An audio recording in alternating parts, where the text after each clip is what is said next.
اپنے اللہ کو راضی کریں۔ جن دکانوں کے پیچھے نمازیں چھوٹ گئیں، جن دکانوں کے پیچھے سچ کو طلاق ہو گئی، جن دکانوں کے پیچھے دیانت چلی گئی، خیانت آ گئی، بددیانتی آ گئی، ہاں اللہ تعالیٰ قیامت کے دن کہے گا بددیانت سے، وہ تو نے جو امانت کھائی لے کے آ، وہ امانت جو تو کھا گیا تھا لے کے آ۔ کہے گا یا اللہ کہاں سے لاؤں، وہ تو دنیا میں رہ گئی۔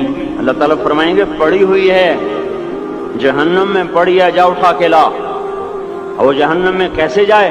تو فرشتے ماریں گے چٹ، اور وہ اس کو لے کے چلیں گے، اور چلتے چلتے دوزخ کا سب سے خطرناک حصہ حاویہ، وہاں اس کو لے کے جائیں گے جہاں منافق رہتے ہیں۔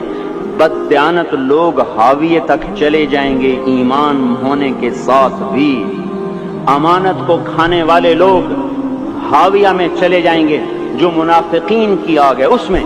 وہاں دیکھے گا تو جس کا مال دبایا تھا دنیا میں وہاں پڑا ہوگا، کہے گا اچھا یہاں پڑا ہے، اتنے میں وہ تباہ ہو جائے گا، اس کو اٹھائے گا، کندھے پہ رکھے گا، پھر اوپر چڑھنا شروع کرے گا، چڑھنا شروع کرے گا، چڑھنا شروع کرے گا۔ جب دوزخ کے کنارے پر آ جائے گا تو وہ اس کے ہاتھ سے چھوٹ جائے گا اور پھر حاویہ میں جا گرے گا۔ اس کے ساتھ فرشتے مار کر پھر کہیں گے جا واپس لے کے آ، پھر یہ واپس جائے گا، پھر اسے اٹھائے گا، پھر کندھے پہ لے کے چڑھے گا اور چڑھے گا اور چڑھے گا۔ جب کنارے پر آئے گا تو پھر اس کے ہاتھ سے چھوٹ جائے گی، اس کے پھر فرشتے مار کے نیچے گرا دیں گے، جا لے کے آ، اب یہ کبھی اس میں سے نہیں نکل سکتا۔